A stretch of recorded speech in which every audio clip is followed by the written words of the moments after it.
Hello बड़ियो friends, कैसे हैं आप सभी दोस्तों। हमें सैलरी के अंदर, अगर हमें सैलरी में एक्सपर्ट बनना है और हम चाहते हैं कि 5 आउट ऑफ 5 या फिर 8 ऑफ 8 का क्वेश्चन हम एग्जाम में सॉल्व कर पाए, तो हमें ये कुछ टॉपिक आना बहुत ज़रूरी है। जैसे ग्रेचुइटी 10-10 जो कि हमने लास्ट लेक्चर में पढ़ा, पेंशन 10-10 ए, लीव इनकैशमेंट 10-10 AA।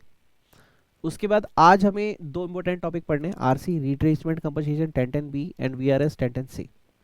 देखिए, रिट्रेसमेंट कंपनसेशन क्या होता है, आज का हम लेक्चर स्टार्ट कर रहे हैं और इसके ऊपर भी 3 to 4 क्वेश्चंस आज के लेक्चर में भी हम करने वाले हैं। और लास्ट लेक्चर में हमने रिवीजन नहीं किया था, तो आज सिंगल ऑडियो फाइल में हम लास्ट लेक्चर का और इस लेक्चर की कंप्लीट रिकॉर्डिंग करेंगे। ओके, तो आज का जो टॉपिक है, this is retrenchment compensation 10-10 B. Sir what is 10-10 B? देखो, रिट्रेसमेंट कंपनसेशन क्या कहते हैं कि सर हमारे यहाँ ना कुछ रीजन है। जैसे या तो एम्प्लॉयज बहुत ज़्यादा हो गए, तो मैं कह रहा हूँ भैया आप ना चले जाइए। सर मैं क्यों जाऊँ सर? डोंट वरी, मैं आपको पैसे दूंगा। तो मैं जाने के लिए, एम्प्लॉय को जाने के लिए पैसे दे रहा हूं। अभी है रिट्रेचमेंट, इसके बाद आएगा सर वीआरएस। वीआरएस क्या बोलेगा? वीआरएस बोलेगा कि सर मैं आपसे रिक्वेस्ट कर रहा हूं, आपको ऑप्शन दे रहा हूं, जाना है तो जाओ वरना मत जाओ। रिट्रेचमेंट कंपनसेशन क्या है? आपको जाना ही पड़ेगा। This is the difference between both. हमें तो सिर्फ कैलकुलेशन करनी है, लेकिन थ्योरिकल माइंड में डालो। या फिर हो सकता है डाउन साइज हो रहा है, हमारी एक ब्रांच बंद हो गई एक्सीडेंट की वजह से या फिर किसी भी वजह से, आग लग गई। सर मेरे को करना ही नहीं है सर, सर वो मेरे न्यूमोलॉजी को फिट ही नहीं हो रहा सर, मेरी किस्मत ही उस बिजनेस पे नहीं चल रही सर, मुझे वो बिजनेस ही बंद करना है। तो मुझे क्या कर रहा है? एम्प्लॉय को निकालना पड़ रहा है। This is retrenchment compensation. उनके पास ऑप्शन नहीं है जाऊं या ना जाऊं। वीआरएस जो हम अभी पढ़ेंगे उसमें ऑप्शन है कि आप जा भी सकते हो, नहीं भी जा सकते हो। You have option. जाना चाहते हो तो पैसे ले लो, नहीं जाना चाहते हो तो काम करो। रिट्रेसमेंट कंपनसेशन तुम्हें जाना ही पड़ेगा। कब होता है सर? ये एग्जाम्पल में लिख रहा हूं कि मान लीजिए एक्सेस लेबर हो गए आपके पास, ठीक है, या फिर इसमें हम क्या कर रहे हैं? Down size. क्या कर रहे हैं? डाउन साइज कर रहे हैं कंपनी को, या फिर री साइज कर रहे हैं कंपनी को। और इसमें एम्प्लॉय को जाना ही पड़ेगा, ठीक है, मनी लेकर। हम ये नहीं बोल सकते सर मैं नहीं जाऊंगा, नहीं सर जाना ही पड़ेगा। आप समझो सिचुएशन ऐसी, जाना ही पड़ेगा। ओके सर, सर समझ में आ गया सर, ये वाली लाइन समझ में आ गई, थैंक यू। जाना ही पड़ेगा समझ में आ गया, वेरी गुड। अब सर ये क्या कहते हैं? Which ever is lower. Which ever is जो लोअर होगा वो क्या हो जाएगा सर? वो एग्जेम्प्ट हो जाएगा, exempt under section 10-10 B. Sir what is exemption? आइए सर देख लेते हैं। एक है हमारे पास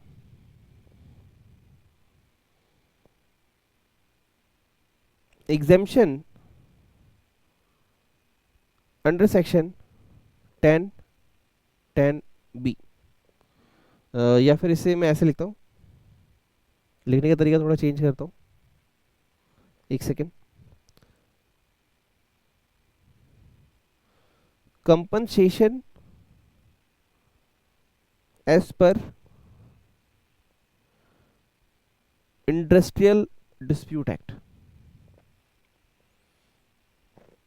ये कहते हैं सर आपको देना होगा 15/26 multiply average salary of last 3 month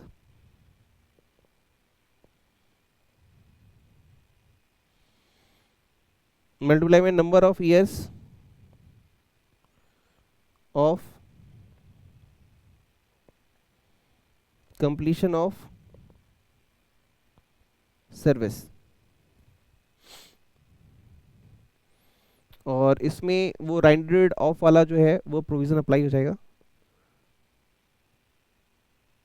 rounded off allowed, अगर वो 6 मंथ को क्रॉस करता है तो। सर ये आपने पढ़ा था? हाँ सर हमने पढ़ा था, ग्रेचुइटी में पढ़ा था कि अगर 6 मंथ से ज़्यादा है तो हम उसको पूरा ईयर ट्रीट करेंगे, ठीक है, ये हमने पढ़ा था 26 ईयर 7 मंथ, तो हम 27 ईयर ट्रीट करेंगे। ये हो गया सर पहला कैलकुलेशन पोर्शन, ठीक है सर। और सेकेंड है सर इसमें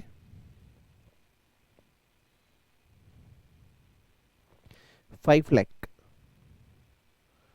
ठीक है। तो विच एवरेज जो लोअर होगा, एक तो ये कैलकुलेशन और ये विच एवरेज जो लोअर होगा वो आपको क्या हो जाएगा, एग्जेम्प्ट अंडर 10 10 बी, 10 10 बी के अंदर वो अमाउंट आपका एग्जेम्प्ट हो जाएगा। ओके, ये था हमारा रिट्रीटमेंट कंपनसेशन। एग्जाम में इस पे क्वेश्चन कम आते हैं। अब जो आता है वो भी आपको दिखा देता हूं। This is VRS, VRS, that is voluntary retirement compensation।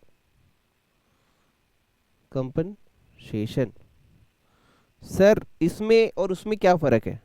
Again I am repeating it, this is under section 10 10 C। कोशिश करो आपको याद हो जाए, इसलिए मैंने आज स्टार्ट करने से पहले ही सेक्शन लिख दिया आपके लिए। 10 10 gratuity, pension 10 10 A, leave encashment 10 10 AA, retrenchment compensation 10 10 B, VRS 10 10 C। Audio में भी मैं आज बोलूंगा 2 3 बार, ऑडियो सुनोगे तो आपको याद होगा, ठीक है सर। VRS, तो VRS और रिट्रीचमेंट, क्या रिट्रीचमेंट ये जाना ही पड़ेगा। VRS क्या सर, हम एक स्कीम दे रहे हैं इस दीपावली पे, जो भी अंकल लोग को जाना है जा सकते हैं। सर मैं जाना चाहता हूँ सर, मैं घर पे रेस्ट करना चाहता हूँ, बहुत काम है सर। हाँ जाओ ना, कोई दिक्कत नहीं है, पैसे लो और आप जाओ, कोई दिक्कत नहीं है। सर जाना ही पड़ेगा ऐसा नहीं है, if you want you can take your retirement, VRS। Sir exemption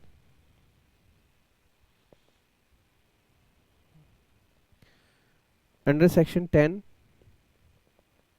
10 C, ठीक है। और हमें पता है विच एवर इज लोअर, ठीक है सर। पहला है हमारे पास सैलरी पर मंथ मल्टीप्लाई में 3 मंथ्स मल्टीप्लाई में number of year of completion of service.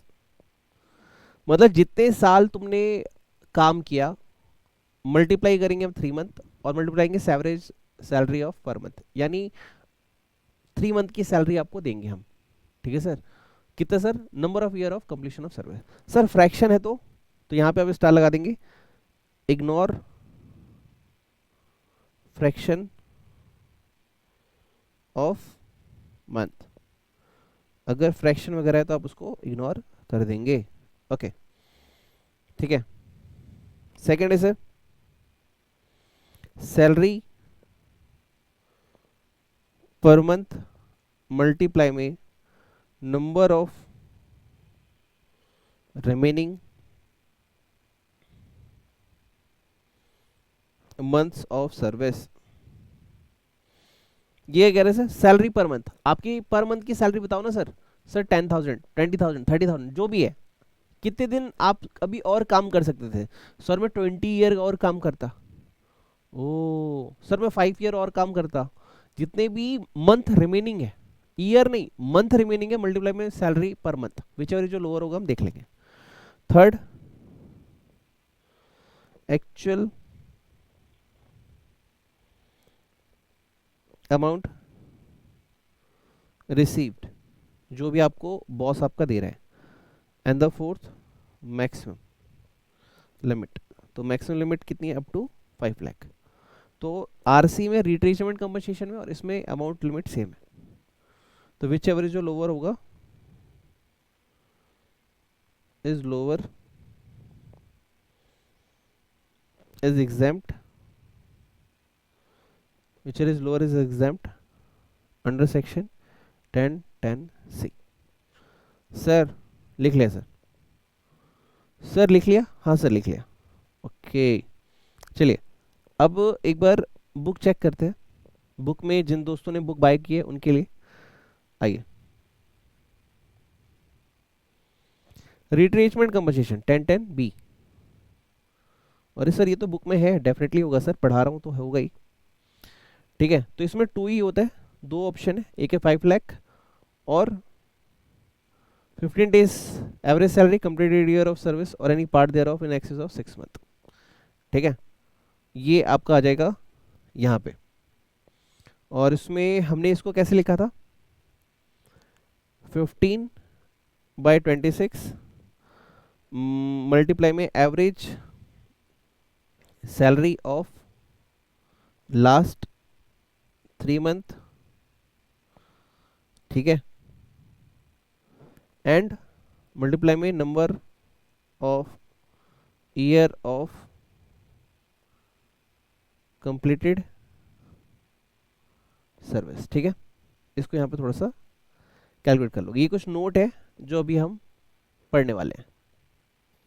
Sir ये कुछ स्पेशल नोट्स है, मैंने आपको पहले बोला था टाइम लिमिटेशन है, टाइम लिमिटेशन के अकॉर्डिंग मुझे थोड़ा सा बुक का हेल्प लेना पड़ेगा। ओके, तो बुक से थोड़ा सा स्टडी कर लेते हैं। क्या कहती है बुक, थोड़ा सुनिएगा। The above limits will not applicable to cases where the compensation is paid under any scheme approved by the central government. यानी सेंट्रल गवर्नमेंट ने किसी स्कीम के अंदर रिट्रेसमेंट कंपनसेशन दिया है तो ये बातें वहाँ पे अप्लाई नहीं होंगी।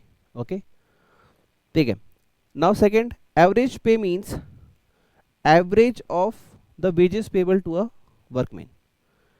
यहाँ पे लिखा है 3 कंप्लीटेड कैलेंडर मंथ्स, मंथली है तो वीकली है 4 कैलेंडर वीक्स और डेली पेड वर्कर्स है तो 12 फुल वर्किंग वीक्स। तो ये एग्जाम में एमसीक्यू के तौर पे पूछ सकता है। हम क्या लेंगे, 3 मंथ्स लेके चलने वाले हैं। इसके बाद है wages for the purpose means. ठीक है, वेजेस का मीनिंग इन्होंने बताया, आप देख सकते हैं कि भैया इंक्लूडिंग डीए है, it is the for time being entitled to, value of any house accommodations है, एनी ट्रेवल कंसेशन है, any commissions payable on the promotions of the sales और बिजनेस और बोथ। इतना लंबा इसमें नहीं पूछने वाला, ओके इसलिए मैंने आपको नहीं लिखवाया। इसके बाद इसने कहा इट डज नॉट इंक्लूड, कोई भी बोनस है, कंट्रीब्यूशन टू रिटायरमेंट बेनिफिट है और एनी ग्रेचुइटी पेबल है। Fourth, 1010B would be available to an SSC irrespective of the regime under which pays tax. अब VRS, lump sum payment of or otherwise received by an employee at the time of voluntary retirement would be taxable as the profit in lieu of salary. तो ये MCQ में आ सकता है कि इसको किस में हम बोलेंगे, प्रॉफिट इन लिeu ऑफ सैलरी। ठीक है, और however it would be exempt under 1010C, eligible undertaking, the employee of the following undertake are eligible for exemption. जैसा पब्लिक सेक्टर एम्प्लॉई हो, एनी अदर कंपनी के हो, ये सारी चीज़ें आप पढ़ सकते हो, इस पे मैं नहीं जाऊँगा सिर्फ। ठीक है, थोड़ा सा टाइम लिमिट है, लेकिन हाँ अगर आपको नॉलेज फुल करनी है you can read out. Limit क्या है sir, maximum, maximum up to 5 lakh. फिर इसने क्या क्या बताया, such compensation should be at time of the VRS या फिर termination of his service. Guidelines इसने रूल 2B की दी हुई है, वैसे एग्जाम में नहीं पूछी जाती लेकिन फिर भी एक बार आप रीड कर सकते हो, आपको होमवर्क में मैं दे रहा हूँ। जैसे it applies to an employee who has completed 10 year of service of completed year 40 year of age. यानी आपकी सर्विस को 10 ईयर हो चुके हैं और आपकी एज 40 या 40 से ऊपर जा चुकी है। Now second, it applies to all employee by whatever name called including worker and executive of the company. Scheme of the VRS और separation must be have been drawn to the result of overall reduction in the existing strength of the employee. यानी employees की संख्या कम करने के लिए आपने ऐसा किया है। Vacancy caused by the voluntary retirement और separation must not be filled up. ऐसा ना हो कि आपने एम्प्लॉय को एक तरफ से निकाला और दूसरी तरफ से एम्प्लॉय को फिल कर लिया, ऐसा नहीं होना चाहिए। ये लॉ है, इतना आपको पढ़ने की जरूरत नहीं है, इट्स जस्ट फॉर रीडिंग। आपकी स्टडी मेट में दिया है इसलिए मैंने अपनी बुक में रखा है, right. Fifth, retiring employee of company shall not be employed in other company. अब आप हमें छोड़ के जा रहे हो तो ऐसा ना हो कि आप दूसरी कंपनी में लग जाओ। आप VRS यानी हमें अब काम नहीं करना, तो हमें छोड़ के जा रहे हो तो कहीं और भी काम नहीं करोगे, याद रखना। इसलिए हम आपको 5 लाख तक एग्जाम्प्ट कर रहे हैं। अमाउंट रिसीव और receivable of VRS separation of the employee must not exceed the amount equivalent to the 3 months of salary. भैया 3 मंथ्स की सैलरी को क्रॉस नहीं करेगा, जो हमने फॉर्मूले में लिखी थी, और मैक्सिमम कितना होगा, 5 लाख। ठीक है, where exemption of VRS under 1010C has been allowed in any assessment year. ठीक है, उसके बाद salary for this purpose means basic salary, DA if provided in terms of the employment, retirement benefit forming, बस इतना, इससे ज़्यादा मत पढ़ो। अब एक क्वेश्चन है, देख लेते हैं कैसे क्वेश्चन इसमें एग्जाम में आते हैं। ठीक है, mister Datta received voluntary retirement compensation of 7 lakh after 30 year 4 month of service. तो सर क्या इसने बोला वीआरएस रिसीव किया, तो वीआरएस में क्या हम मंथ को कंसीडर करते हैं? आंसर है नो। हम मंथ को क्या कर देंगे? इग्नोर, मंथ को इग्नोर कर देंगे। अब सर कितना सर? 30 ईयर सर्विस दी है, he still has 6 year of service left. Sir 6 year अभी भी आपके यहाँ काम कर सकते थे अगर आप चाहते तो, लेकिन वीआरएस ले लिया इसलिए नहीं कर पाएंगे। Okay, at the time of the VRS he has drawing basic salary of 20,000। 20,000 की सैलरी तो हमें ऐसी मिलती थी। DA which form parts of pay is 5,000 per month. Computer is taxable voluntary retirement compensation assuming that does not claim any relief under 89। तो 89 क्या होता है वो बाद में देखेंगे, ठीक। इसके बाद है वॉलंटरी रिटायरमेंट कंपनसेशन रिसीव्ड, कितना मिला है सर? 7 लाख। कितना मिला है सर? 7 लाख। और विच एवर जो लोअर होगा वो हम चेक कर लेंगे। तो सर पहला है compensation actually received 7 lakh, maximum limit कितनी है? 5 लाख। तो हमारा फॉर्मूला 3 मंथ की salary, this is 20,000 plus 5,000, 3 month की सैलरी यानी मल्टीप्लाई में 3, और कंप्लीटेड ईयर ऑफ सर्विस, आपने कितने साल हमारे यहाँ काम किया है sir? 30 year. 30 year, okay, 22,50,000। Okay, last on salary 50 plus 5, remaining month of service left. Sir हमारी यहाँ कितने साल और काम कर सकते थे? सर मैं आपके यहाँ काम करता तो 6 ईयर और काम करता, ओके, और 6 ईयर में मंथ कितने होते हैं? 12, यानी मैं आपके यहाँ अभी 72 मंथ्स और काम करता तो कितनी सैलरी बनती? सर 18 लाख। कोई फायदा नहीं है, मैक्सिमम कितना है सर? 5 लाख। ओके, 5 लाख लो और निकलते बनो। अभी ना ये चीज़ जो वीआरएस वाला है, ये तुमने पुष्पा 2 अगर देखी है तो उसके फर्स्ट शॉट में जब पुष्पा एंट्री करता है तो जो पुलिस वाले होते हैं वो क्या करते हैं, उनको पैसे देते हैं, तेरा कितना ईयर बचा है? 5 ईयर, ले रे। तेरा 10 लाख बचा है, ये ले। जितनी जितनी सर्विस लेफ्ट बाकी है सबको पैसा देके भेज देते हैं। सेम यही ट्रीटमेंट वहां पे होता है वीआरएस वाला, लेकिन हाँ कैलकुलेशन करके नहीं होता। तुम्हारे नंबर ऑफ ईयर्स कितने लेफ्ट है, पैसे लो और जाओ, ठीक है। ओके सर, इसके बाद यहाँ इसके बाद अब जो हमारा टॉपिक है this is provident fund. Provident fund, ठीक है, प्रोविडेंट फंड।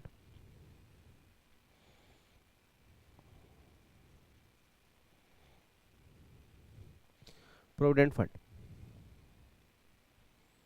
देखो सर, आइए सर अगला टॉपिक स्टार्ट करते हैं, प्रोविडेंट फंड। आज प्रोविडेंट फंड भी खत्म कर देते हैं करके। इस पे 3 क्वेश्चन है सर स्टडी मेट में।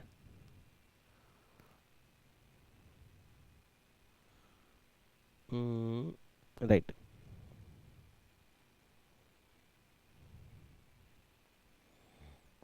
प्रोविडेंट फंड देखो, एक है स्टेटरी प्रोविडेंट फंड एसपीएफ,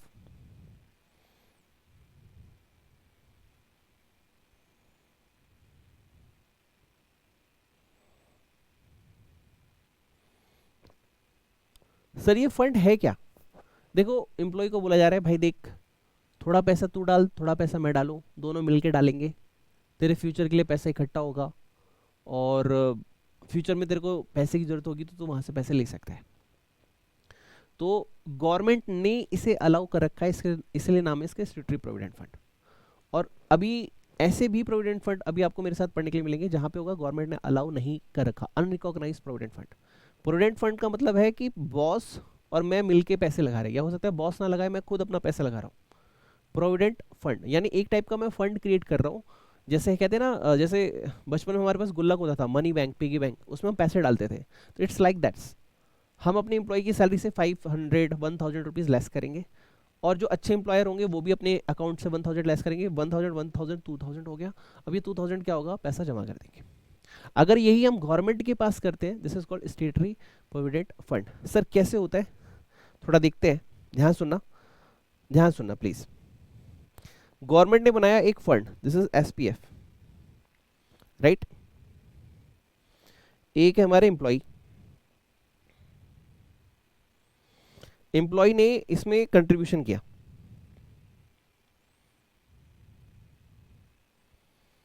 कंट्रीब्यूशन किसने किया सर? एम्प्लॉय ने। कितना किया सर?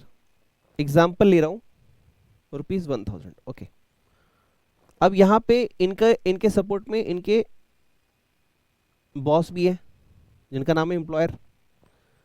वो कह रहे हैं भाई मैं भी गवर्नमेंट के सपोर्ट में हूँ, मैं भी चाहता हूँ फ्यूचर में तुम्हें कुछ पैसे मिले, तो मैं भी प्रोविडेंट फंड में पैसे जमा करूंगा।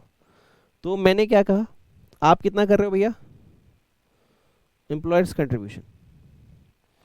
मैंने कहा छोटू तुम कितना कर रहे हो, उसने कहा सर 1000। ठीक है, तो एग्जाम्पल मैं भी 1000 जमा कर देता हूँ। तो गवर्नमेंट के पास कितने पैसे आ गए सर, गवर्नमेंट के पास आ गए यहाँ से 1000 और यहाँ से 1000, यानी गवर्नमेंट के पास आ गए टोटल 2000, राइट। अब गवर्नमेंट ये पैसा 2000 लेगी, ध्यान से सुनना। अब वो गवर्नमेंट भी अपने पास नहीं रखती, गवर्नमेंट इसे इन्वेस्ट कर देती है, आगे इन्वेस्ट कर देती है। नाउ गवर्नमेंट ने क्या किया, ये जो टोटल पैसा गवर्नमेंट को मिला, ठीक है, इस स्कीम के अंदर उन्होंने क्या कर दिया, इसको इन्वेस्ट कर दिया। और ये कितना अमाउंट इन्वेस्ट कर दिया उन्होंने 24,000 लेट सपोज यहाँ पे इन्वेस्ट कर दिया, ठीक। अब ये जो 24,000 है, ये जब इन्वेस्ट होगा तो इसमें कुछ ना कुछ इंटरेस्ट बनेगा, लेट सपोज 100 रुपीज। अब मैं मान लो वहां पे 30 ईयर काम करूंगा, तो 30 ईयर तक मेरे अकाउंट से पैसा जाएगा, इन्वेस्ट होगा, इन्वेस्ट का तो इन्वेस्ट हो ही रहा है, प्लस जो इंटरेस्ट है वो भी साथ में इन्वेस्ट हो रहा है। आज जो अमाउंट 1000 था वो 1100 हुआ, फिर 1200 हुआ, फिर 1300 हुआ, वो कम्युनिटिव बेसिस पे वहां पे इन्वेस्ट होता जा रहा है, ठीक है। तो अब यहाँ पे क्या हो रहा है, एक चीज और निकल के आई यहां से और यहां से, देखो इंटरेस्ट ऑन एम्प्लॉय कंट्रीब्यूशन, हमने जो आपको 1000 दिया था, लेट सपोज उसका 10% ले लेते हैं, तो ये हो गया 100। तो भैया ये इंटरेस्ट भी तो साथ में इन्वेस्ट हो रहा है, हाँ हो रहा है, ठीक है। अब मान लीजिए यहां पे इंटरेस्ट ऑन एम्प्लॉयर कंट्रीब्यूशन, और हम एज्यूम करके चलते हैं कि भैया इनके भी अमाउंट का 100 रुपीज इन्वेस्ट हो रहा है, हाँ, तो इनको 100 रुपीज और 100 रुपीज इंटरेस्ट के भी मिल रहे हैं, हाँ। सर ऐसा तो नहीं है गवर्नमेंट लाइफ टाइम रखेगी, एक ना एक दिन जब आप जॉब छोड़ के जाओगे या फिर जब आप रिटायरमेंट लोगे या जब भी आप पैसे विड्रॉ करोगे तो सारा पैसा लोगे भी ना, हाँ। तो मैं एज्यूम करके चल रहा हूँ, ध्यान सुनना, कि मान लीजिए मल्टीप्लाई कर दिया मैंने इसको, कि मान लीजिए मेरे पास 24,000 मल्टीप्लाई में 10, सर 100 लेके मैं एज्यूम करके चल रहा हूँ, एक रफ फिगर दे रहा हूँ, कैलकुलेशन में हम देख लेंगे। मान लीजिए ये पैसा इकट्ठा होते होते होते होते कितना हो गया सर, 2,40,000, ठीक। अब जो एम्प्लॉय ने, ध्यान सुनना, एम्प्लॉय ने जो एसपीएफ में कंट्रीब्यूशन किया, तो एम्प्लॉय को डिडक्शन मिलेगी अंडर सेक्शन 80C। एम्प्लॉय अगर एसपीएफ में कंट्रीब्यूशन करता है तो उसको डिडक्शन मिलती है अंडर सेक्शन 80C, ओके। और जब ये लमसम पैसा, ठीक है, लमसम अमाउंट, ठीक है, जो भी है ये जब मिलेगा received by employee, received by employee on retirement, कब मिलेगा, रिटायरमेंट पे मिलेगा, तो ये भी एग्जेम्प्ट हो जाएगा अंडर सेक्शन 10 क्लॉज 1, ये पैसा भी एग्जेम्प्ट हो जाएगा।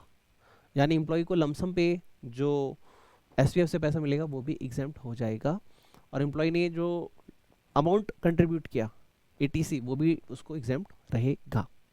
ये बात इतनी समझ में आ गई सर, आ गई सर, बुक से एक बार रीड कराना, ओके। तो बुक में ऐसे ना करके चार्ट फॉर्म में दिया है, तो चार्ट फॉर्म्स में हम एक बार पढ़ लेते हैं।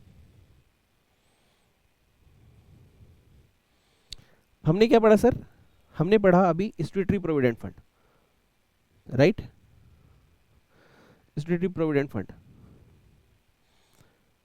सर एम्प्लॉयर का कंट्रीब्यूशन 1000 रुपए फुल्ली माफ, ठीक है।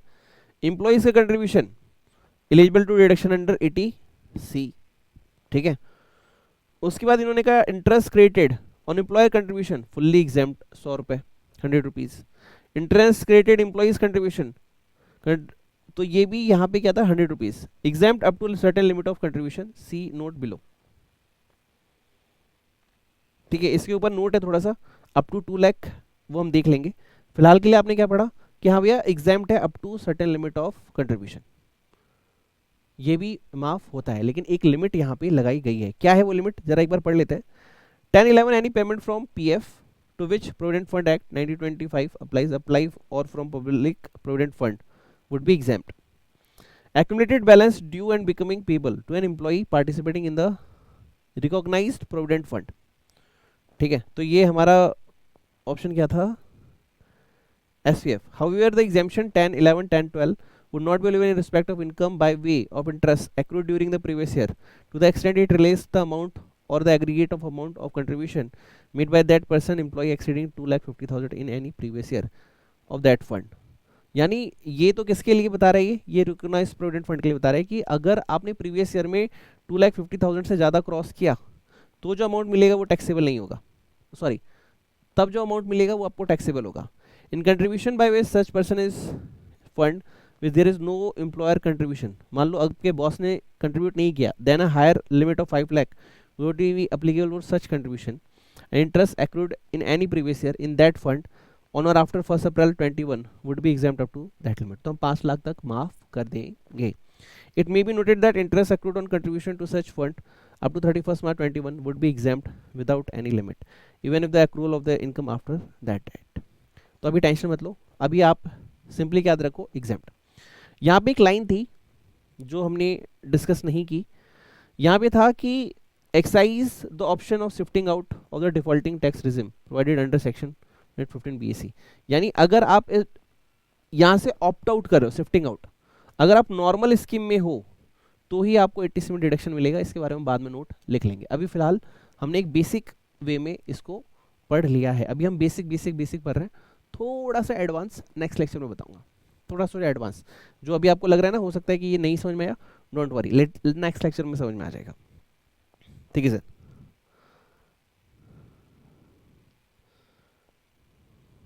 Okay,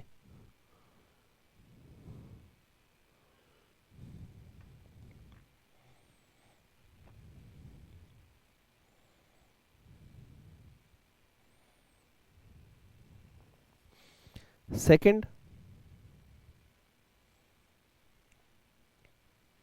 we have recognized provident fund. इसको बोलते हैं RPF, recognise provident fund. Sir ये क्या कहता है, ध्यान सुनना, ये क्या कहता है रिकॉग्नाइज प्रोविडेंट फंड. पहला वाला था लॉ ने वो बना रखा है, गवर्नमेंट ने कह रखा है हमारे पास कंट्रीब्यूट करो, रिकॉग्नाइज. ये है वो है SPF. SPF क्या कहता है, लॉ ने हमें बनाया है. स्टेटरी का मतलब समझ में आता है ना, लॉ ने हमें बनाया, अंडर द लॉ. रिकॉग्नाइज मतलब गवर्नमेंट अप्रूव तो है, ऐसा नहीं कि गवर्नमेंट में अप्रूव नहीं है, लेकिन रिकॉग्नाइज्ड वे में कि इन इन लोगों को ये बनाना है, दिस इज रिकॉग्नाइज्ड. ओके, यहां भी क्या सर वैसे ही चलने वाला है, हाँ जी वैसे ही चलेगा. यहां होगा हमारा RPF, यहां पे एम्प्लॉय कंट्रीब्यूट करेगा, यहां पे एम्प्लॉयर कंट्रीब्यूट करेगा. एम्प्लॉय ने कंट्रीब्यूट किया 1000, तो यहाँ पे 80C में वो डिडक्शन ले सकता है, राइट. इसके बाद यहाँ पे लिमिट है, यहाँ पे कि एम्प्लॉयर का जो कंट्रीब्यूशन है up to 12% of salary is exempt. यानी आपकी सैलरी का 12% तक अगर आपका बॉस इसमें कंट्रीब्यूट करेगा तो एग्जेम्प्ट है, और अगर उसने 15% किया, 3% एक्स्ट्रा किया, तो 3% एक्स्ट्रा सैलरी में टैक्सेबल हो जाएगा. अप टू 12% एग्जेम्प्ट है. ओके, ठीक है. अब क्या होगा सर, इसी के अंदर दो चीजें और जाएंगी.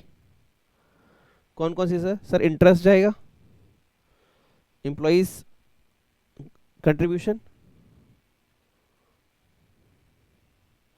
यहां भी एम्प्लॉयर कंट्रीब्यूशन का क्या जाएगा, ये बन नहीं रहा है ऐसे सही से, रुकिए.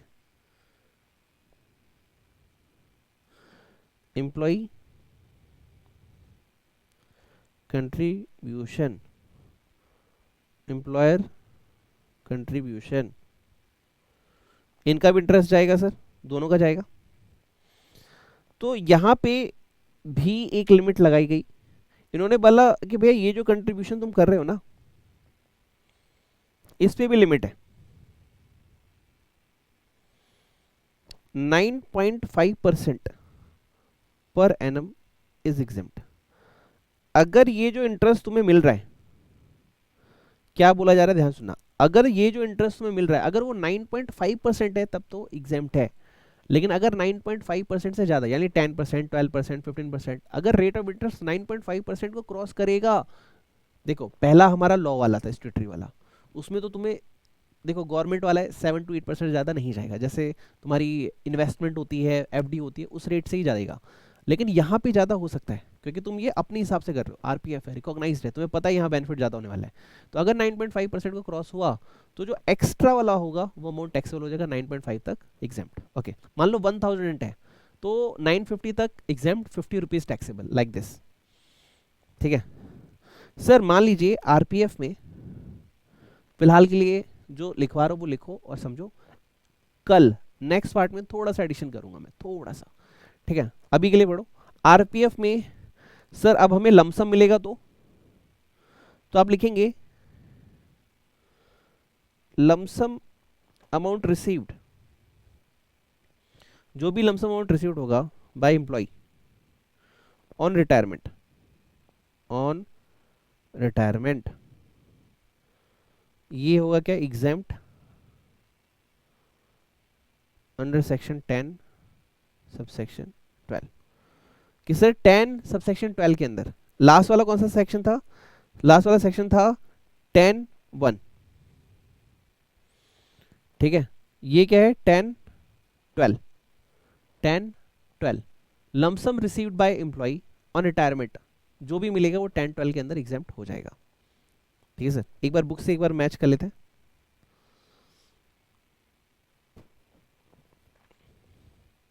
रिकॉग्नाइज प्रोविडेंट फंड, क्या कह रहे हैं भैया, एम्प्लॉयर का कंट्रीब्यूशन 12% तक आपको एग्जेम्प्ट होगा।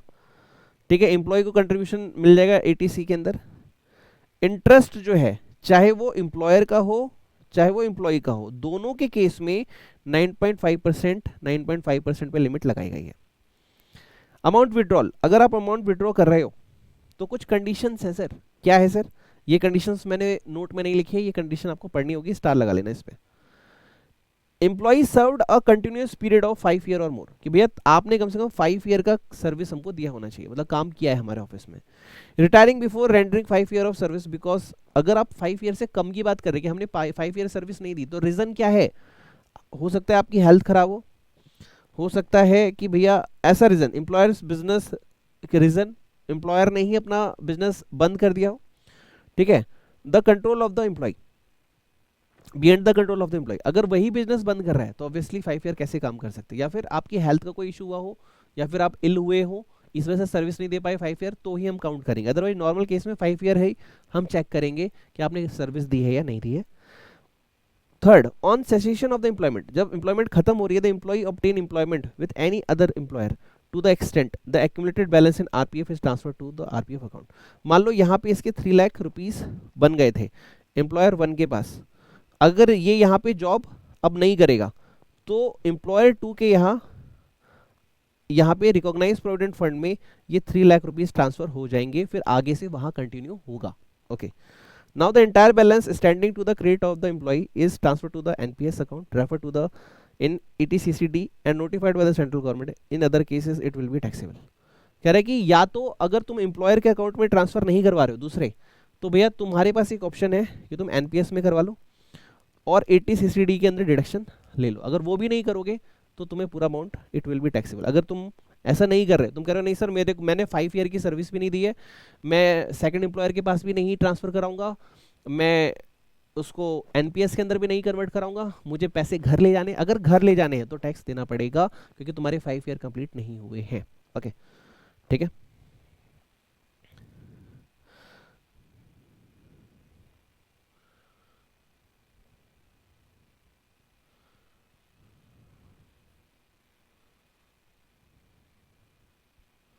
ये 10-11 था, मैंने 10-1 लिखा है, यहाँ पे थोड़ा सा मार्क कर लेना प्लीज। यहाँ एक छोटी सी गलती की है मैंने, I am correcting it, this is 10-11। मुझे भी डाउट हो रहा था 10-11 तो नहीं होना चाहिए था, लिखे 10-11, 10-11, ठीक है, ओके। और दिस इज 10-12, दिस इज 10-12। अब सर और बताओ, हाँ और बताऊंगा, चिंता मत करो, अभी हमारी बातें खत्म नहीं हुई हैं, ठीक है। और इसमें हमें लिखने पड़ेंगे नोट, इसमें जाएंगे सर थोड़े से नोट, जो बुक में थे ना वैसे थोड़े से नोट मैं भी लिखवा देता हूँ आपको, वरना आपको लगेगा मास्टर कुछ पढ़ाते ही नहीं है, सबको कहते हैं बुक लो बुक लो। अब बुक ले होगी बहुत अच्छा है ठीक है। देखो यार एक सिंपल सी बात है, अगर आप खुद सोचो, अगर एक बुक की वजह से मेरी एग्जामिशन आ जाए तो वो बुक बेहतर है ना, और एक बुक की कंजूसी में मेरे अटेम्प्ट लगते रहे, क्या वो बेहतर है? आप खुद डिसाइड करो अपने लिए, ठीक है। नोट लिखिए, लिखिए sir.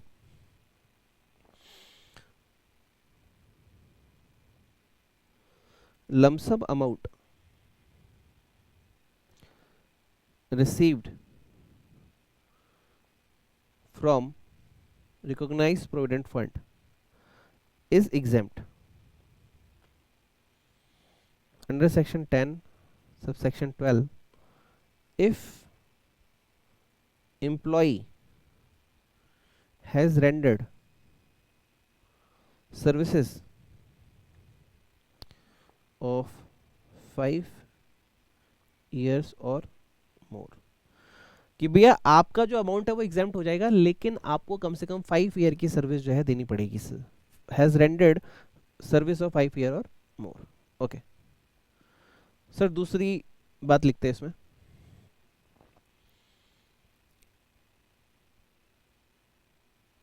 If employee rendered service less than 5 year, then exemption claim earlier is taxable। सोच रहे हो मेरी बात को? अगर तुमने 5 ईयर की सर्विस नहीं दी तो जो अमाउंट हम तुम्हें माफ कर रहे थे वो टैक्सेबल हो जाएगा, ठीक है। इसी में एक पॉइंट छोटा सा और ऐड हो जाता है, if employee not rendered services up to 5 year in following cases,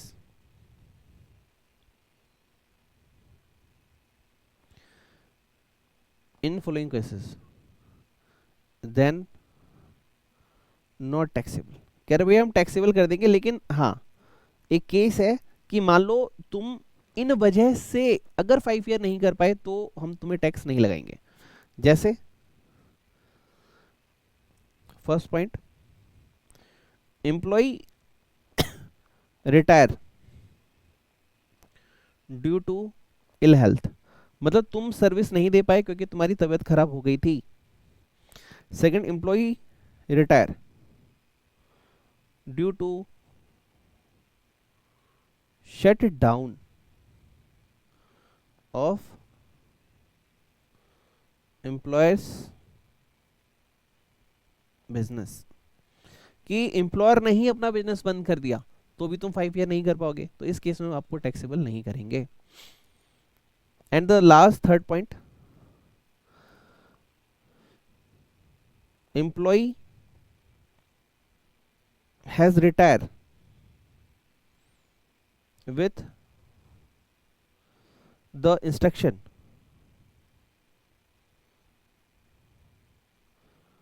that his balance in RPF should be transferred to a new employer। तुम जो अपना पैसा है ना भाई या तो नए एम्प्लॉयर के यहाँ ट्रांसफर करोगे या फिर करोगे एनपीएस में under section 80CCD, under section 80CCD। बहुत सर, मजा आ गया सर। सर एक हो गया स्टेटरी, एक हो गया आपका रिकॉग्नाइज्ड। अब हम बात करेंगे अनरिकॉग्नाइज्ड। लिखो सर, अनरिकॉग्नाइज्ड प्रोविडेंट फंड। इसमें तुम्हें मजा आने वाला है। अनरिकॉग्नाइज्ड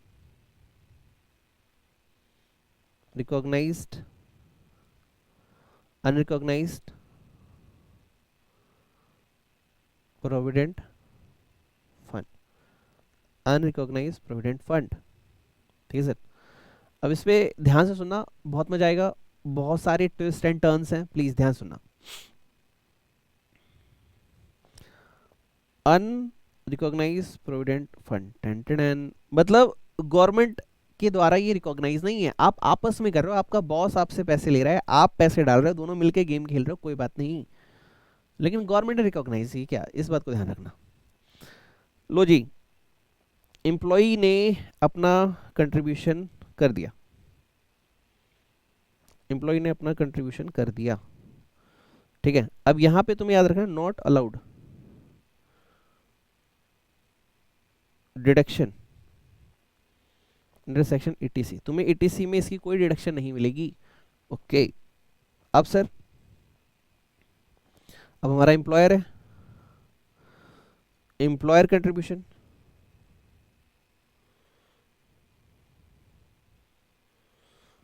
अब तुम हंसोगे, एम्प्लॉयर कंट्रीब्यूशन एग्जेम्प्ट है। सर ऐसा क्यों, अभी पता चल जाएगा।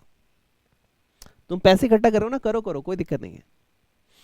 सर हमारा इस पे इंटरेस्ट बन रहा था sir, interest on employee contribution. Employee का जो कंट्रीब्यूशन है ना, वो इसमें ट्रांसफर हो गया, और ऐसे ही इंटरेस्ट ऑन एम्प्लॉयर कंट्रीब्यूशन,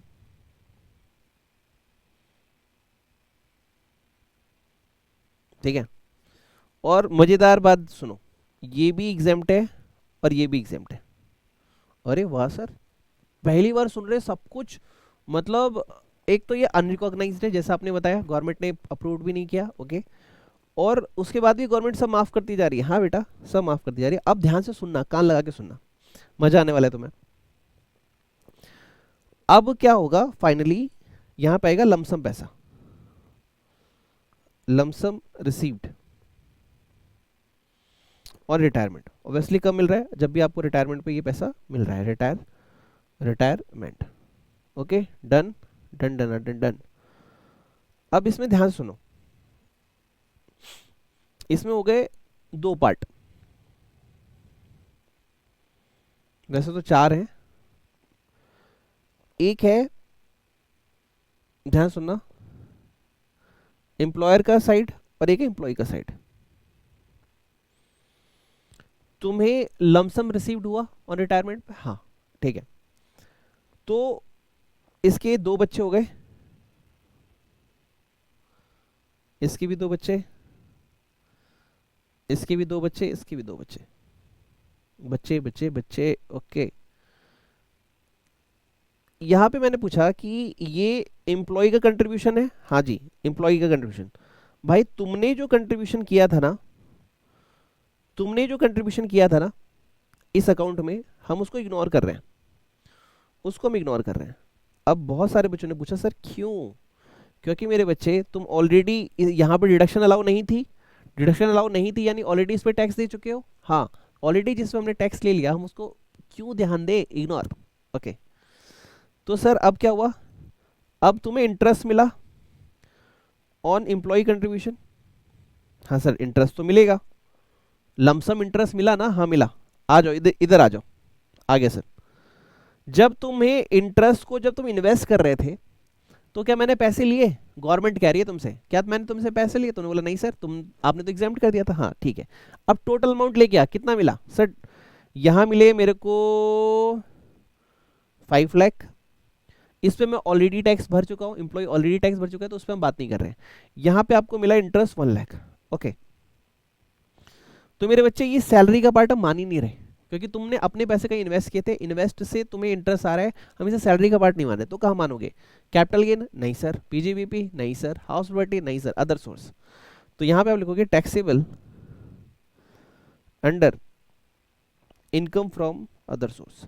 जब आप इनकम फ्रॉम अदर सोर्स पढ़ोगे तो वहां पे आपको एक लाइन बोली जाएगी, मैं ही बताऊंगा ऑब्वियसली, कि भैया इंटरेस्ट ऑन एम्प्लॉइज कंट्रीब्यूशन, और वो कहाँ का है? अनरिकॉग्नाइज्ड प्रोविडेंट फंड का, तो हम उसको इनकम फ्रॉम अदर सोर्स की इनकम मानते हैं। ओके, जो हमने सैलरी ही नहीं माना, तो सैलरी के इंटरेस्ट को हम सैलरी की इनकम कैसे मान लें? खुद समझो आप, इसलिए मैं उसको क्या बोला, अदर सोर्स पे जाओ। सर यहाँ पे क्या हुआ? यहाँ पे एम्प्लॉयर का कंट्रीब्यूशन था, हाँ जी, ठीक है। यहाँ पे इंटरेस्ट ऑन एम्प्लॉयर कंट्रीब्यूशन है, हाँ सर। और इन भैया को आपसे प्यार है, हाँ सर, ठीक है। और ये इसीलिए कर रहे हैं ना क्योंकि तुम वहां नौकरी करते हो, हाँ सर। अगर नौकरी करते हो तो क्या तुम्हारा बॉस तुम्हारे लिए कुछ करता? No sir. तो ये सारा टैक्सेबल हो जाएगा सैलरी हेड के अंदर, टैक्सेबल अंडर सैलरी। तो ये हम पूरा टैक्सेबल कर देंगे सैलरी हेड के अंदर। सर मजा आ गया सर, क्या चैट बनवाया, एकदम रप्पा रप्पा रप्पा रप्पा रप। ठीक है सर, मजा आ गया सर। ठीक है, चलिए एक बार बुक पे मार्क कर ले। ओके, देखो अनरिकॉग्नाइज्ड प्रोविडेंट फंड, आइए ध्यान से सुनते हैं। कहता है एम्प्लॉयर का कंट्रीब्यूशन नॉट टैक्सेबल, एम्प्लॉय का contribution not eligible for deduction, यानी ये उसी समय टैक्स देगा। क्या इंटरेस्ट की टेंशन है? नहीं सर। क्या इंटरेस्ट की टेंशन है? नहीं सर। दिक्कत कहां पे है? जब अमाउंट विड्रॉ होगा तब, ठीक है, वहां पे वो वाला रूल लगाओगे जो आपने भी मेरे साथ सीखा। आई होप आपने वो नोट डाउन किया होगा। अब हमारे पास लास्ट आता है sir public provident fund. Public provident fund, चलिए सर पब्लिक प्रोविडेंट फंड की बात करते हैं। अगर ये आपने सीख लिया तो आपका काम बन जाएगा।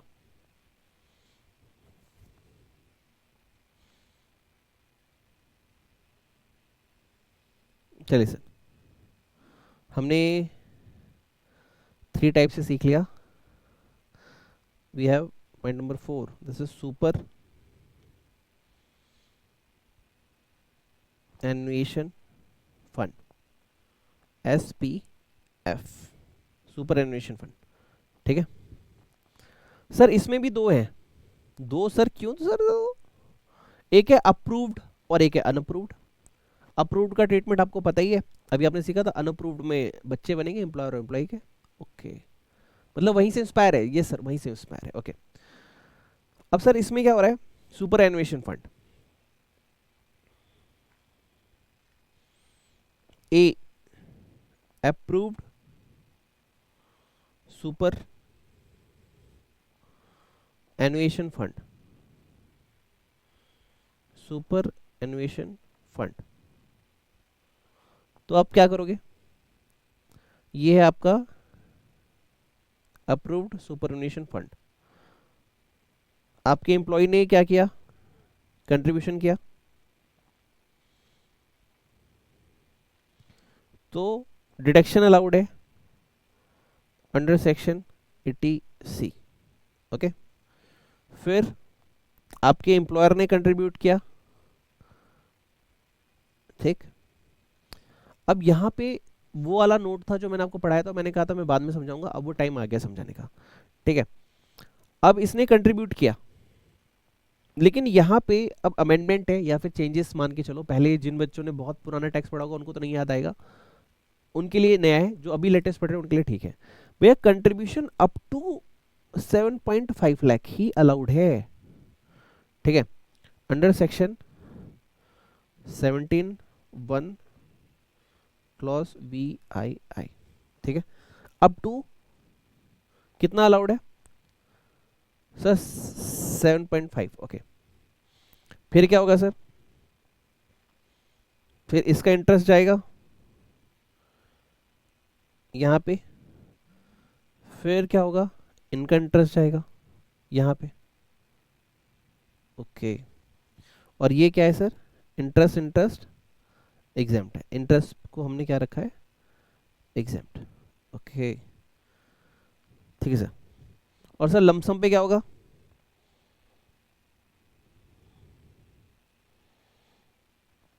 लमसम पे एग्जाम्पशन मिल जाएगी सर, क्यों मिल जाएगी, क्योंकि ये है सुपर एनुएशन फंड जो कि अप्रूव्ड है, ठीक है।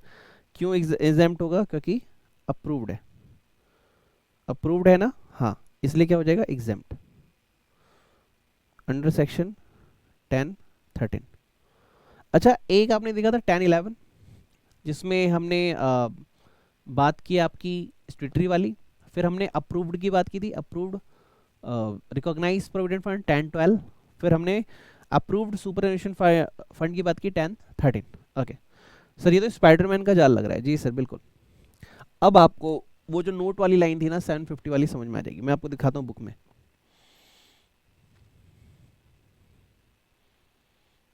ये देखो, अब आपको ये वाली लाइन यहाँ पे समझ में आ जाएगी, ठीक है। बट डोंट वरी, मैं इसके ऊपर एक बार और डिस्कशन करूंगा आपके साथ। यहाँ तक क्लियर हो गया क्या, हाँ सर। अब है बी, बी, बी है sir unapproved,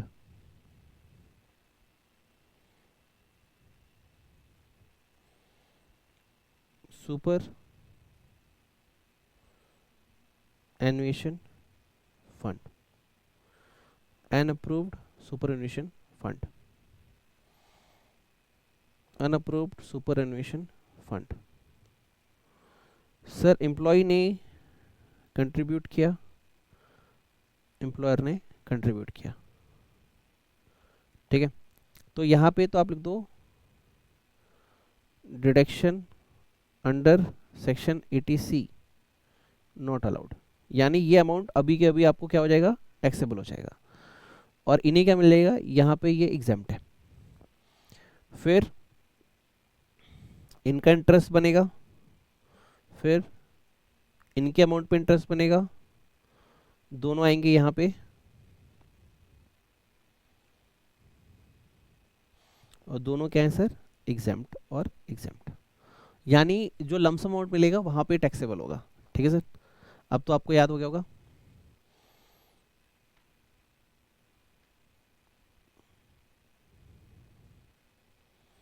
lump sum received on retirement, lump sum received on retirement, ठीक है। तो एक है एम्प्लॉय का पोर्शन और एक है हमारे एम्प्लॉयर का पोर्शन। तो एम्प्लॉय क्या बोलता है, एक है इसे कंट्रीब्यूशन, कंट्रीब्यूशन पे वो ऑलरेडी टैक्स दे चुका है इसलिए हम इसको क्या कर देंगे, इग्नोर। और एक है हमारा इंटरेस्ट, राइट, इंटरेस्ट पे क्या होगा sir, taxable under head income from other source, क्योंकि ये हम आपकी इनकम ही नहीं मान रहे, इसलिए जो आपको इनकम आ रही है वो इनकम फ्रॉम अदर सोर्स में जा रही है। और एम्प्लॉयर की साइड से क्या होगा सर, सैलरी हेड में टैक्सेबल होगा, क्यों, क्योंकि अगर वो आपका बॉस ना होता तो आपको 1 रुपए का वो कोई भी सपोर्ट नहीं करने वाला था। Employer contribution, interest on contribution, ये क्या है, this is taxable under salary, taxable under salary.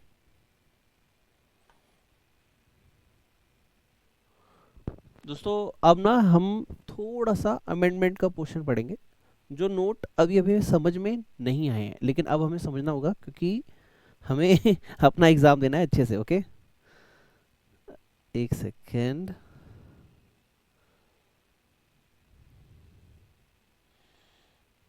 चलिए मैं आपको नोट से ही समझा देता हूँ। देखो आपने मेरे साथ यहाँ पे एक टॉपिक पढ़ा, एसपीएफ, राइट, फिर एक पड़ा RPF.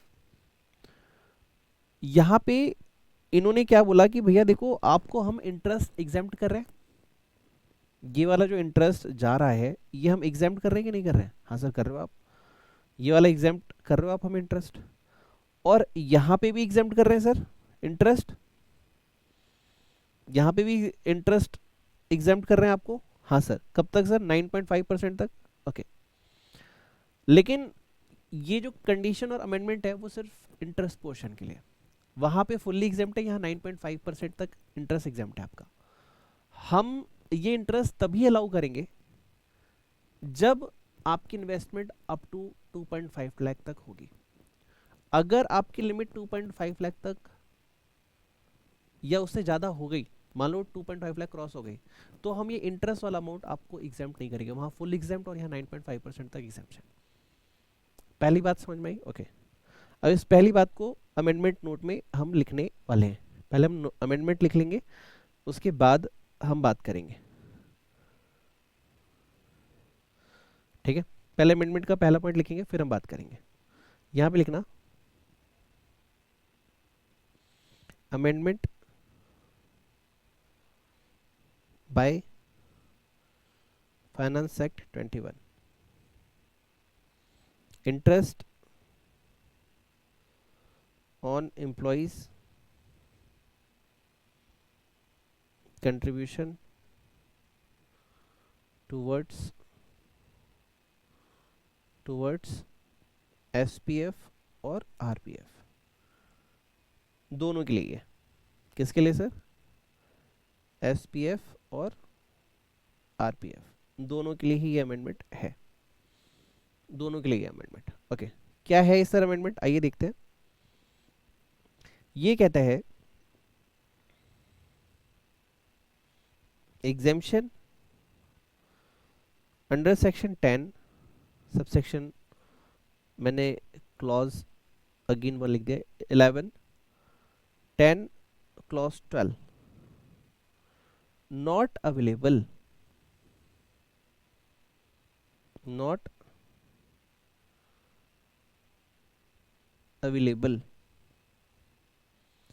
For interest, not available for interest. तो क्या ये पूरे उसके एग्जाम्पशन के लिए? नहीं, ये सिर्फ इंटरेस्ट के लिए बात कर रहा है। For interest accrued during the previous year to the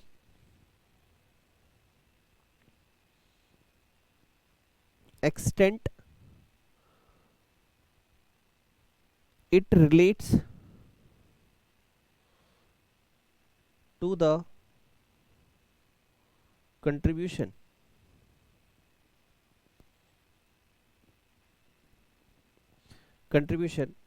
made by that person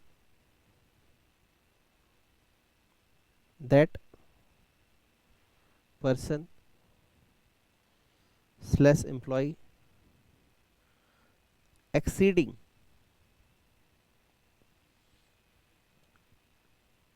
2.5 lakh in any previous year in that fund on or after 1st अप्रैल 21। ये पहला पॉइंट समझा आपने, अभी दूसरा समझना बाकी है। ये 2.5 की जो लाख की लिमिट है ये आपकी 5 लाख भी हो जाती है। कब? अभी मैं बताऊंगा, पहले इसको एक बार ब्रेन में जाने दो कि सर देखो इंटरेस्ट जो एम्प्लॉई के लिए था वो एग्जाम्प्ट था आपके एसपीएफ में, और आरपीएफ में अप टू 9.5% तक एग्जाम्प्ट था। ये अभी भी एग्जाम्प्ट है, लेकिन कब? जब तक ये अमाउंट 2.5 लाख तक है। अगर ये 2.5 लाख को क्रॉस कर गया तो आपको टैक्सेबल हो जाएगा, आपकी एग्जाम्पशन खत्म हो जाएगी, 9.5% की भी खत्म हो जाएगी रिकॉग्नाइज प्रोविडेंट फंड में, और जो फुल्ली एग्जाम्प्ट था एसपीएफ में वो भी आपका हट जाएगा। सर ये 2.5 लाख की लिमिट आपकी 5 लाख हो सकती है अगर आपका एम्प्लॉयर आपके बिहाफ पे कुछ भी सपोर्ट नहीं कर रहा, कुछ भी कंट्रीब्यूट नहीं कर रहा। ओके, आइए इसे एक बार लिखते हैं। If in that fund employer not made any contribution, मतलब वो जो बॉस है वो कोई भी कंट्रीब्यूशन नहीं कर रहा, देन हायर लिमिट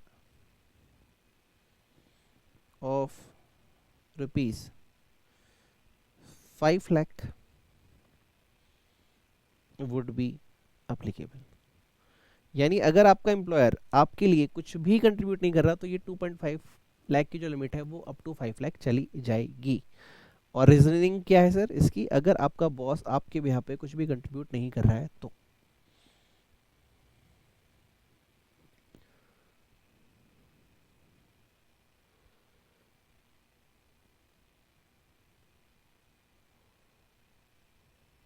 ठीक है, ओके। ये वो अमेंडमेंट थी जो कि वहाँ पे एज अ नोट लिखी हुई थी बुक में, जो मैंने कहा था बताऊंगा बताऊंगा बताऊंगा, लेकिन अब टाइम आ गया, मैंने बता दिया आपको। ठीक है, अब एक बार जो भी हमने लिखा है इसका हमें कंप्लीट रिवीजन करना है। तो आगे बढ़ने से पहले अगेन मेरी गुरु दक्षिणा मुझे दे दीजिए। वीडियो को लाइक नहीं किया तो लाइक कर दीजिए, कमेंट में थैंक यू लिख देना। सावन का महीना चल रहा है, भगवान महादेव की साइड से मैं आपको दिल से गॉड ब्लेस यू बोलूँगा कि जाइए इस बार अपने सपने पूरे करके आइए और टैक्स में 100% पास हो जाइए। दिल से थैंक यू लिखना, मैं दिल से आपको गॉड ब्लेस यू बोलूँगा। अभी हो सकता है आपको समझ में ना आया हो, मैं एक बार पूरा रिवाइज कर रहा हूँ लास्ट लेक्चर से अब तक, आपके इन ऑडियो रिवीजन सारी चीज़ें जो हैं वो कवर्ड अप हो जाएंगी। ओके, चलिए सर लास्ट पार्ट से कवर अप करते हैं।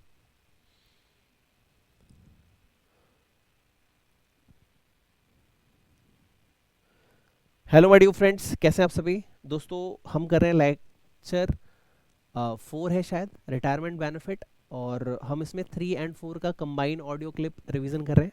और इसमें सैलरी के अंदर हम अमेंडमेंट भी है हमारी एसपीएफ और आरपीएफ के अंदर, वो अमेंडमेंट भी कवर अप करेंगे रिटायरमेंट बेनिफिट के साथ। तो कृपया करके मुझे ध्यान से सुनिएगा ताकि इस बार आपका रिजल्ट 100% आपका हो। सबसे पहले सर ग्रेचुइटी 10-10 कहते हैं जी, रिसीव्ड ड्यूरिंग द एम्प्लॉयमेंट। अगर आपने एम्प्लॉयमेंट के दौरान ही अपनी ग्रेचुइटी ले ली, फुल्ली टैक्सेबल है। अगर आफ्टर द एम्प्लॉयमेंट ले रहे हो और आप सरकारी दामाद हो, गवर्नमेंट एम्प्लॉय हो, तो गवर्नमेंट एम्प्लॉय के लिए फुल्ली एग्जाम्प्ट। थोड़ी रिस्पेक्ट देनी पड़ती है उनकी, भाई इतना सपोर्ट करते हैं आपके लिए, दिन रात काम करते हैं। सर आफ्टर एम्प्लॉयमेंट ले रहे हो और अदर एम्प्लॉय है, अगर आफ्टर एम्प्लॉयमेंट ले रहे हो अदर एम्प्लॉय हो तो सबसे पहले हम पूछेंगे क्या आपके ऊपर पोगा एक्ट अप्लाई होता है या नहीं होता है। हाँ सर होता है, ठीक है। तो विच एवरेज लोअर जो है हम अलाउ कर देंगे। विच एवरेज लोअर क्या है सर, फर्स्ट पॉइंट 15/26 मल्टीप्लाई में सैलरी पर मंथ मल्टीप्लाई में number of year of completion of service. हाँ यहाँ पे एक फायदा है, फ्रैक्शन ऑफ सर्विस है, अगर 6 मंथ और मोर तो हम उसको राउंड ऑफ कर देंगे। ठीक है, जैसे 26 ईयर 7 मंथ को हम उसको 27 ईयर काउंट करेंगे। ओके, एक्चुअल अमाउंट जो भी रिसीव्ड हुआ और maximum up to 20 lakh. Sir हमारे ऊपर पोगा एक्ट अप्लाई नहीं होता है। ओके, तो हम यहाँ पे करेंगे 1/2 यानी 1/2 मल्टीप्लाई में average salary per month multiply number of year of completion. क्या इसमें भी राउंड ऑफ अवेलेबल है? नहीं सर, आपने 26 ईयर 11 मंथ भी काम किया है तो भी हम सिर्फ 26 ईयर ही काउंट करने वाले हैं। ओके, तो यहाँ पे एक्चुअल अमाउंट जो भी आपको मिला और maximum up to 20 lakh. Sir salary का मीनिंग क्या है? सर देखो, अगर पोगा एक्ट अप्लाई है तो सैलरी का मीनिंग है basic salary latest plus DA, आप वहाँ पे ले लोगे। और अगर आप पे पोगा एक्ट अप्लाई नहीं है तो यहाँ सैलरी का मीनिंग थोड़ा सा ध्यान से लेना पड़ेगा आपको।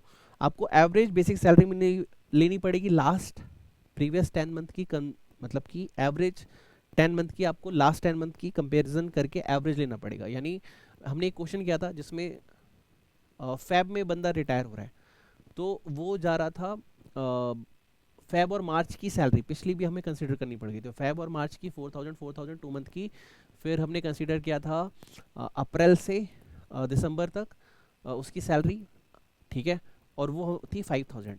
तो मतलब लास्ट 10 मंथ की सैलरी को हमें एवरेज लेना पड़ेगा। बेसिक सैलरी लास्ट 10 मंथ का हमें डी टर्नओवर का पार्ट जो है वो लेना पड़ेगा, लास्ट 10 मंथ का हमें टर्नओवर कमीशन लेना पड़ेगा। ठीक है सर। और याद रखना ओनली कमीशन होता है तो हम नहीं लेते, हमने क्वेश्चन में सीखा था। टर्नओवर कमीशन साफ साफ लिखा रहेगा तो लेंगे, अगर कमीशन लिखा है तो हम नोट डाल देंगे कि this is we are assuming it's not a turnover commission, so we will not considering it. Okay sir, ये हो गया। इसके बाद सर पेंशन 10 ए, तो इसमें एक होता है अनकम्यूटेड। अनकम्यूटेड क्या होता है? Monthly pension. मंथली पेंशन चाहे आप गवर्नमेंट एम्प्लॉई हो या नॉर्मल एम्प्लॉई हो, टैक्सेबल टू ऑल। ठीक है, बट हाँ बेसिक एग्जाम्पशन लिमिट याद रखना, बेसिक एग्जाम्पशन लिमिट क्रॉस होगी तभी टैक्सेबल होगा, अदरवाइज नहीं होगा। कम्यूटेड है, लमसम आप पेमेंट ले रहे हो, तो गवर्नमेंट एम्प्लॉई हो फुल एग्जाम 10 ए। अगर आप अदर नॉर्मल एम्प्लॉई हो, अदर यानी नॉर्मल एम्प्लॉई, प्राइवेट एम्प्लॉई, तो अगर आपको ग्रेचुइटी मिल रही है तो आप करोगे 1/3 ऑफ पेंशन डिवाइड बाय में परसेंटेज ऑफ कंप्यूटेशन। हमने क्वेश्चन किया था जिसमें हमने 60% कंप्यूटेशन किया था, 80%, तो हमने क्या किया था उसमें 5 लाख आ गया था, राइट। 5 लाख में से क्वेश्चन किया था, 5 लाख में से कंप्यूट किया था अमाउंट को, तो परसेंटेज जो भी अमाउंट होगा कि हम 60% कर रहे हैं, 80% कंप्यूट कर रहे हैं, तो पेंशन को हमें डिवाइड करना पड़ेगा उस अमाउंट से। ठीक है, तो 1/3 ऑफ पेंशन डिवाइड बाय में परसेंटेज ऑफ कंप्यूटेशन मल्टीप्लाई में 100, और अगर ग्रेचुइटी नहीं मिल रही है तो 1/2 ऑफ पेंशन डिवाइड बाय में परसेंटेज ऑफ कंप्यूटेशन मल्टीप्लाई में 100। ठीक है सर। इसके बाद हमारे पास था leave salary. Leave salary encashment of untitled salary, मतलब छुट्टियों के पैसे चाहिए भाई साहब। अगर आप ड्यूरिंग द एम्प्लॉयमेंट ही लेते हो तो टैक्सेबल है सभी के लिए, चाहे आप गवर्नमेंट हो या फिर नॉन गवर्नमेंट एम्प्लॉई हो। सर हम रिटायरमेंट पे ले रहे हैं तो 10 डबल ए अप्लाई हो जाता है आपके ऊपर। गवर्नमेंट एम्प्लॉई फुल्ली आपका, गवर्नमेंट एम्प्लॉई फुल्ली टैक्सेबल नहीं भाई, फुल्ली एग्जाम्प्ट होना चाहिए। यहाँ पे एक गलती हुई है, पता नहीं आपने क्यों नहीं इसको कंसीडर किया। This is fully exempt. ठीक है, क्लास में नोट्स में इसको करेक्ट कर लेना प्लीज। अदर एम्प्लॉई, तो लीव क्रेडिट जो भी आपका है आप मल्टीप्लाई कर देंगे average salary per month. 10 month, second है 10 मंथ मल्टीप्लाई में average salary per month, third है एक्चुअल अमाउंट रिसीव्ड, और फोर्थ है maximum amount, this is 25 lakh. Okay, तो लीव क्रेडिट कैसे आएगा? Leave allowed minus leave taken. Leave allowed क्या है? तो मैक्सिमम गवर्नमेंट कहती है और लॉ कहता है हम 30 डेज की लीव एवरी ईयर आपको अलाउ कर सकते हैं। जैसे एक क्वेश्चन था 600 लीव्स अलाउ थी और जिसमें से 480 ले ली थी, तो 120 हमने कंप्यूट किया था, जो कि डिवाइड बाय 30 करके 4 मंथ आ रहा था। आई थिंक आपको क्वेश्चन याद आ रहा हो, नहीं किया हो तो आप मेरे साथ क्वेश्चन कर लेना, लेक्चर्स यूट्यूब पे अवेलेबल है। ठीक है, वहाँ से पहले एक बार आप देख लो, फिर ऑडियो आपको रिकॉल करने में और हेल्प मिलेगी, हमने क्लास में क्वेश्चन किए थे। Sir average salary per month, average basic salary of last 10 month, average DA turnover of last 10 month, average turnover commission of last 10 month. ठीक है, average of last 10 month up to the date of retirement, हमें retirement की date से उसे calculate करना होगा। ठीक है सर। इसके बाद एक बार सेक्शन दोबारा रिवाइज कर लेते हैं। Gratuity 10-10, pension 10-10 A, leave in encashment 10-10 double A, retrenchment compensation 10-10 B, VRS 10-10 C. Sir retrenchment compensation, sir excess labour हो गए हमारे यहाँ, हमें डाउन साइज करना है, हमें रीसाइज करना है, यानी एम्प्लॉय को हम कह रहे हैं भैया तुम्हें जाना ही पड़ेगा, पैसे लो और जाओ, रिट्रीचमेंट। वीआरएस में क्या होता है? सर यू हैव ऑप्शन, आप जा सकते हैं अगर आप जाना चाहें तो, लेकिन यहाँ हम भगा ही रहे हैं एक तरीके से। ओके, विच एवरेज जो लोअर होगा 10-10 बी में एग्जाम्प्ट हो जाएगा। फर्स्ट है सर 15/26 मल्टीप्लाई में average salary of last 3 month multiply में number of years of completion of service, और राउंडेड ऑफ अलाउड है अगर वो 6 मंथ से ज़्यादा है तो। ठीक है, और 5 लाख विच एवरेज जो लोअर होगा वो एग्जाम्प्ट हो जाएगा 10-10 बी के अंदर। उसके बाद है वीआरएस, वीआरएस में विच एवरेज जो लोअर होगा एग्जाम्प्ट हो जाएगा 10-10 सी। ये क्या है? ऑप्शन दिया जा रहा है एम्प्लॉय को, इफ़ यू वांट आप जा सकते हैं। पहला है sir salary per month multiply में 3 months multiply number of year of completion of service. Sir fraction वगैरह इग्नोर कर दिए जाएंगे यहाँ पे। Okay, salary per month, second है सैलरी पर मंथ मल्टीप्लाई में number of remaining months of service. जैसे एक हमने क्वेश्चन पर किया था 6 ईयर लेफ्ट थे, तो 6 ईयर लेफ्ट थे तो मल्टीप्लाई होता है 12 मंथ पर ईयर, तो 6 मल्टीप्लाई में 12 मल्टीप्लाई में सैलरी पर मंथ। यानी मैंने पुष्पा 2 का एग्जांपल दिया था, जिसमें पुष्पा 2 में पुष्पा भाई जो अपने गए थे रेलवे स्टेशन, वो कहते हैं अरे सर अगर आपकी बात सुनेंगे तो हमें नौकरी निकाल देंगे, मैं 5 साल क्या कमाऊँ, तो कह रहे 5 साल के पैसे मैं देता हूँ, तो छोड़ नौकरी अभी के अभी। तो वो वाला केस मैंने आपको पुष्पा टी का रिकॉल करवाया था। ठीक है, salary per month multiply number of remaining months of service. Okay, third actual amount received जो भी मिला, और maximum limit is 5 lakh which average lower is exempt 10-10 सी। ओके, इसके बाद सर पीएफ की कहानी चालू हो गई। यहाँ पे छोटी सी अमेंडमेंट है, मैं लास्ट में बताऊंगा, ध्यान सुनना। प्रोविडेंट फंड एसपीएफ है, तो एम्प्लॉय कंट्रीब्यूट करेगा एसपीएफ में एटीसी में डिडक्शन मिल जाएगी, एम्प्लॉयर कंट्रीब्यूट करेगा, ठीक है सर। इसके बाद क्या होगा, जो भी कंट्रीब्यूशन का अमाउंट है उस पर इंटरेस्ट बनेगा, तो एम्प्लॉय के लिए फुल्ली एग्जाम्प्ट है, एम्प्लॉयर के लिए भी एग्जाम्प्ट है। अब जो भी लमसम अमाउंट मिलेगा यहाँ पे वो फुल्ली एग्जाम्प्ट हो जाएगा 10-11 के अंदर, राइट, खत्म हो गया सर। इसके बाद ऊपर अभी अमेंडमेंट है, हम डिस्कस करेंगे, याद रखना। इसके बाद है सर आरपीएफ। आरपीएफ क्या कहता है सर, एम्प्लॉय ने कंट्रीब्यूट किया, डिडक्शन अलाउ हो जाएगा एटीसी के अंदर, एम्प्लॉयर ने कंट्रीब्यूट किया, ठीक है सर, ये अप टू 12% एग्जाम्प्ट है एम्प्लॉयर के लिए, अगर 15% उसने किया तो 3% टैक्सेबल हो जाएगा in hands of employ salary में, ठीक है। अब सर इंटरेस्ट की बात आई, इंटरेस्ट भी आपका क्या हो रहा है सर, री इन्वेस्ट हो रहा है, तो अप टू 9.5% एम्प्लॉयर और एम्प्लॉय दोनों के लिए, ठीक है सर। लमसम है, लमसम अमाउंट 10-12 के अंदर एग्जाम्प्ट हो जाएगा, ओके। फिर यहाँ पे 5 ईयर ऑफ सर्विस की कंडीशन आ गई कि 5 ईयर सर्विस आपको कम से कम देनी पड़ेगी। अच्छा, 5 ईयर नहीं दे पाए हो तो हो सकता है कि ड्यू टू इल हेल्थ हो, और हो सकता है कि शटडाउन हो एम्प्लॉयर का बिजनेस, या फिर हो सकता है कि एनपीएस में आप पैसे ट्रांसफर कर रहे हो, या फिर नए एम्प्लॉयर के यहाँ पैसे ट्रांसफर कर रहे हो, तो अलाउड हो जाएगा। इसके बाद अनरिकॉग्नाइज प्रोविडेंट फंड, तो भैया यहाँ पे तो आपने जो कंट्रीब्यूट किया टैक्सेबल हो जाएगा सैलरी में, उसी टाइम में आपको कोई भी डिडक्शन यहाँ अलाउ नहीं होगा। एम्प्लॉयर जो कंट्रीब्यूट कर रहा है अभी के लिए एग्जाम्प्ट है, जो भी इंटरेस्ट एम्प्लॉय की कंट्रीब्यूशन का, एम्प्लॉयर की कंट्रीब्यूशन का एग्जाम्प्ट है अभी के लिए। फिर लमसम की बात आई, लमसम में लमसम पैसा मिला, अराउंड 5 लाख मिला आपको कंट्रीब्यूशन का एम्प्लॉय को, तो वो इग्नोर कर देंगे, क्यों, क्योंकि ड्यूरिंग एम्प्लॉयमेंट ही हमने आपसे उस पर टैक्स ले लिया था।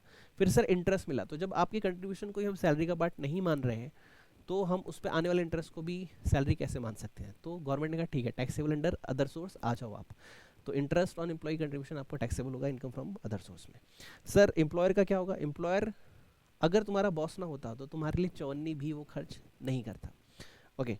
तो एम्प्लॉयर ने कंट्रीब्यूट किया, ठीक है, interest on employer contribution taxable under salary, ठीक है सर, ये यहाँ पे हमने कर लिया। फिर हमारे पास आ गया एसपीएफ। एसपीएफ में भी दो पार्ट है, अप्रूव्ड और नॉन अप्रूव्ड। अप्रूव्ड वाले में एम्प्लॉय ने कंट्रीब्यूशन किया, एटीसी के अंदर डिडक्शन, एम्प्लॉयर कंट्रीब्यूट कर रहा है up to 7.5 lakh, deduction allow होगी, इंटरेस्ट एग्जाम्प्ट है दोनों के लिए, लमसम भी एग्जाम्प्ट है। अनअप्रूव्ड वाले में क्या होगा सर, वही गेम आएगा, एम्प्लॉय ने कंट्रीब्यूशन किया, डिडक्शन अलाउ नहीं है, आपकी सैलरी में वो ऐड होके आपको टैक्स देना ही पड़ेगा, डिडक्शन अलाउड नहीं है। इंटरेस्ट सर एग्जाम्प्ट है, एम्प्लॉयर एम्प्लॉय दोनों का, एम्प्लॉयर ने कंट्रीब्यूट किया वो भी एग्जाम्प्ट है, ठीक है। अब लमसम मिल गया, एम्प्लॉय के कंट्रीब्यूशन को इग्नोर करेंगे क्योंकि ऑलरेडी हमने उस पर टैक्स ले लिया था। इंटरेस्ट पे taxable under the head income from other source हम टैक्सेबल करेंगे, एम्प्लॉयर का कंट्रीब्यूशन और इंटरेस्ट हम टैक्सी सैलरी हेड में टैक्सेबल करेंगे, क्योंकि अगर कोई रिश्ता ना होता तो आप 1 रुपये भी उसे नहीं देने वाले थे। फिर अमेंडमेंट की एक कहानी सुनी एसपीएफ और आरपीएफ के लिए। एसपीएफ और आरपीएफ में कहा जा रहा है कि भैया अगर जो आपका जो कंट्रीब्यूशन अमाउंट है, ठीक है, अगर वो 2.5 लाख को क्रॉस करता है, तो हमने एसपीएफ में पूरा इंटरेस्ट माफ किया था, वो टैक्सेबल हो जाएगा। हमने आरपीएफ के अंदर आपका 9.5 माफ किया था, वो टैक्सेबल हो जाएगा अगर आपका अमाउंट 2.5 लाख क्रॉस करता है तो, ओके, आफ्टर 1 अप्रैल 21। ये 2.5 लाख का अमाउंट 5 लाख हो सकता है अगर आपका बॉस, अगर आपका एम्प्लॉयर कुछ भी कंट्रीब्यूट नहीं कर रहा है तो। ये एक छोटी सी अमेंडमेंट थी, हमने लेक्चर में पढ़ी थी, आई होप आपको रिकॉल आ गई हो, ठीक है। कोई भी डाउट दिक्कत शिकायत हो तो मुझे व्हाट्सएप मैसेज करना 9357194004, और अगर मेरी गुरु दक्षिणा हो देनी हो, इट मीन्स अगर मुझे दिल से थैंक्स करना हो, आपको लगता है मैं आपके लिए मेहनत कर रहा हूँ, तो भी आप मुझे व्हाट्सएप मैसेज कर सकते हैं 9357194004, okay. Thank you, God bless you. अपनों के लिए, अपने सपनों के लिए शिद्दत से पढ़ाई कीजिए, और इसलिए मत कीजिए कि आपको पास होना है, इसलिए कीजिए कि आपके अपनों को आपकी ज़रूरत है। Thank you and God bless you. तो मेरे दोस्तों, हमने लेक्चर 3 और 4 को पूरा रिवाइज कर लिया है, ठीक है। मेरी गुरु दक्षिणा कमेंट बॉक्स में थैंक यू करके दे देना, और जो भी आपका दोस्त सीए कर रहा हो उसको बोलना कि एक मास्टर है यार, दुआओं के लिए काम कर रहा है, थोड़ी सी दुआएं दे दो मुझे, थोड़ा सा सपोर्ट दे दो। अच्छे लोग वैसे ही ख़त्म होते जा रहे हैं, मैं भी ख़त्म हो गया था, लेकिन भगवान ने कहा नहीं, एक बार और कोशिश कर। तो मैं पूरी शिद्दत से आपके लिए मेहनत कर रहा हूँ, और मैं चाहूँगा कि आपका सपोर्ट मुझे मिले डे बाय डे, आज और हमेशा। मैं हमेशा आपके साथ खड़ा हूँ जब तक मैं आपके सीए बनने का सपना by this platform C dreamers पूरा ना कर दूँ। Thank you and God bless you. मिलते हैं आपसे नेक्स्ट लेक्चर में, बाय बाय।